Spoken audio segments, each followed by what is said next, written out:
Assalamu alaikum, my name is Ashley and I have been thinking about making this video for so long. So I wanted to share the story of how I found Islam, converted, because I get asked so much. So I converted in June of 2019. So at this point it's been just a little bit over a year, alhamdulillah. It's been quite a journey, and for some people it looked like my journey was 1 month, but for me I think it probably started when I was in college. So I guess I could start there, and that's usually where I start. But for those of you who, most of you probably don't know me, so I did want to say I have grown up in the United States, in the state of Arkansas, so a southern state where we kind of live in what we call the Bible Belt. So Christianity is very big. A lot of people go to church. And then where I grew up, it's predominantly white people, and you go to church and you don't learn about a lot of religions. You don't have a lot of experience, I guess, with the outside world, you could say. So when I went to college is really when I got exposed to people of like other cultures and even people of color, to be honest. So crazy to I guess, talk about it. It typically is a topic of conversation when I tell people where I grew up. So if you want to Google it, I grew up in Harrison, Arkansas. So I went to college, and when I was, I believe, a sophomore, maybe a junior, it's all kind of a blur. All the semesters kind of run together when you look back. So I saw a flyer for a program, and they partner American students with international students. And I thought that that would be really cool, just like a fun experience, meet a new friend, learn something, be able to teach them something. And so it is a mentorship program where you were only required to speak with them like once a week or so. You can email back and forth or meet up. So I remember going into this classroom, and it, I think, was bigger than they expected because it was a little chaotic. So eventually we were all sitting in these desks, and they kind of had the American students on one side, international students on the other. And I remember I was looking around the room trying to, just kind of get a feel for everything, and I looked back and there was a girl sitting there. There were two girls wearing hijab talking, and I thought, that's her, that's my partner, I just know it is. So at one point, the woman kind of running the show is having people stand up and partnering them. And I can tell she's gonna be really close to standing up at the same time I am. So when I saw her get ready to stand up, I stood up, and the lady paired us together. And my partner was in grad school, originally from Saudi Arabia, and we became really good friends. So I got to spend about 2 years or so with her and learned so much. So we taught each other a lot, and looking back, I don't really remember talking about religion a whole lot. That was not ever really just the main topic. I think I asked maybe a couple of questions, and I did see if we went out to eat together, I remember someone staring at her, and at first I thought, why are they staring at us? And then I realized it's because of her hijab. And I always wanted to stick up for her, and I wanted to be there for her. So eventually when we graduated, so I graduated with my bachelor's, and then she graduated with her master's, just a day apart.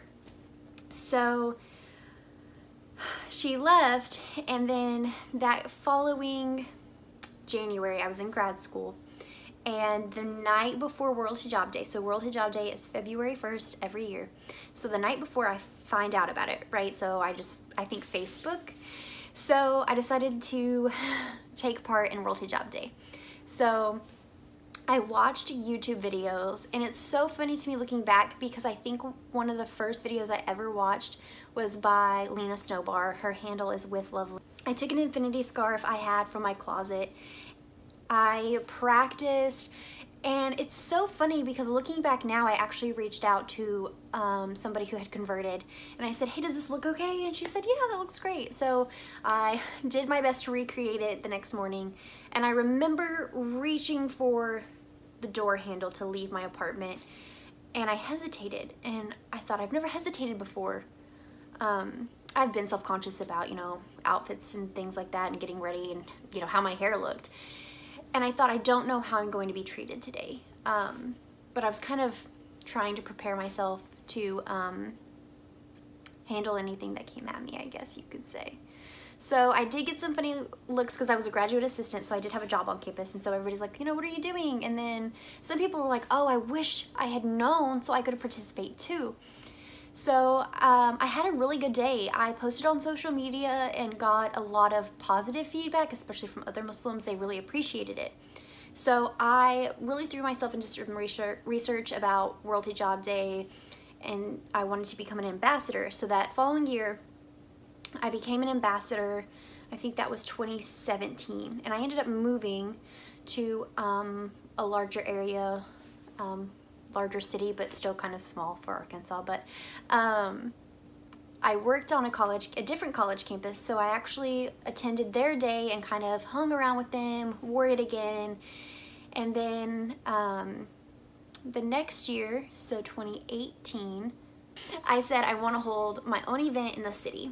So I had told some girls at the college or at the university that I wanted to hold this event, so they said something to some women at the mosque who got in contact with me and said, hey, we want to help you. So when we had a little meeting, and I remember I went to a small mosque that's kind of used for like classes and things like that. And I go in and I talk to this man and I told him who I was waiting for.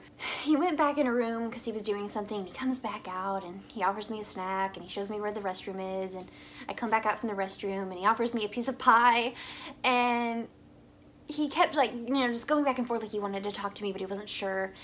And at one point he said, here you go, and he gives me a calendar with like pictures of mosques, and I thought, well, that's really cool. And then he handed me like 2 Qurans, and I was like, cool, I can read these, and like maybe, you know, that'll help me be a better advocate and be more understanding of Islam. And he sat down next to me and was talking at one point, and there were more people starting to gather in for the meeting. And before we started the meeting, he said, you know, the way that the media portrays our religion, and he mentioned that and some other things, he said, it's just the most misunderstood religion. And that really stuck with me. You know, I thought I need to learn things for myself for sure. And so at the meeting, the women agreed to help me, and then they said, we're gonna go we visit churches for World Hijab Day and give the women scarves and teach them about it. And so they do a lot of interfaith events. So we helped each other out. And when it was all over, World Hijab Day was done, I said, I'm gonna miss you guys, so maybe during Ramadan I can come and visit you at the mosque. And I knew that World Hijab Day did a 30-day hijab challenge, and I just thought, that's a lot, and I just don't know if I can do it, because I didn't want to put it on and try and then fail, to be honest. So I thought about it for a while. I had a few months, because Ramadan was in, I think, April that year, and I decided to do it. And I thought, if I'm going to do the 30-day hijab challenge and I'm going to visit them at the mosque, I might as well fast as well. So I wore the hijab as much as I could out and about. I let work know, hey, I'm gonna be wearing this. And I was at the mosque almost every night. There were a couple of nights I couldn't go because of work, because I was traveling at the time. And I noticed about a week or so, in maybe 2 weeks, as I was learning more, I could feel this change happening. And no one ever pushed me or anything. They just said, hey, if you have any questions, let us know. Or if something was going on that maybe I wouldn't have known why it was happening or what it was exactly, somebody would offer up the information. And I eventually asked my friend to teach me how to pray. And I was like reading the Quran. I would get up for suhoor and like watch people's stories, and I was like trying to learn about Islam. And that Lena came back around, the women from the Salam Girl podcast, I discovered them. And so there was just so much going on. I was learning so much, and I was just really trying to dive into it, and I wanted to be a better advocate was really what my goal had been. But by the end of it, I was really falling in love with the religion. So one night I'm at the mosque, it's toward the end of Ramadan, everyone's praying and I'm watching and I'm reading the Quran, and I was actually still toward the beginning of the Quran when God is actually speaking to Mary about Jesus and having a baby. And I thought it was so cool, all of the parallels between like Christianity and Islam, since I had a Christian background. And I remember a woman came up to me, and some people were very surprised that I wasn't Muslim already. They said I wore the hijab well, and they had seen me there so often. And I really appreciated the compliments about the hijab. She asked me, she said, "Why do you hesitate?" And I thought about it for a second, and I thought, I don't know. I really don't know what's holding me back anymore. Because I had fought myself a little bit, you know? My family's not Muslim. It's a huge life change. But I just felt this overwhelming sense of peace. Just a peace that I hadn't really felt before. Because with Christianity, I went to church off and on. We didn't start going to church until I was 12. And then throughout college, it was off and on, kind of. And when I moved to the city on my own, I tried again, and something always felt like it was missing. And so I said, I'm going to take my Shahada. So I text one of my friends, and I let her know. So I did it the last day of Ramadan, and it's there's hardly any words to describe how amazing it is, even just sitting here talking about it. It's been amazing, and I'm so grateful. Allah has blessed me tremendously, and I wouldn't change a thing. So that's pretty much my story. I welcome any questions in the comments. Maybe I didn't really talk about something.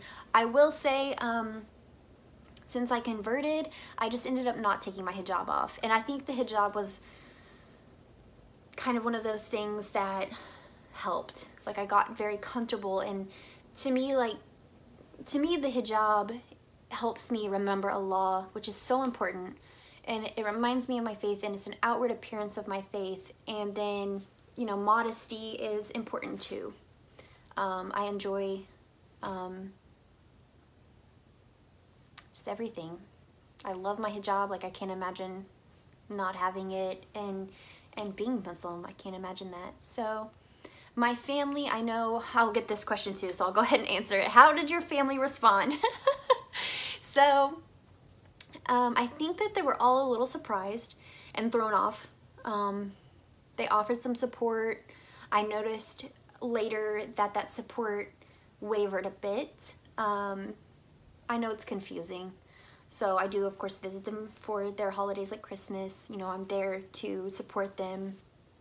And then, you know, they know when I'm fasting and things like that. So there's still a lot of obstacles and learning on both sides. But for the most part, I've had just such a really great community anyway. And I definitely threw myself in to like classes to like learn Arabic, and I went to I've gone to Sunday school. So there's always going to be so much to learn about, and I'm trying to kind of take my family on that journey with me as much as I can without overwhelming them. But alhamdulillah, I found this beautiful religion, and I'm so grateful for it. So again, please go ahead and drop some comments below. I'd love to know if you guys want to know more, and follow me on this journey as I continue. So thanks for watching.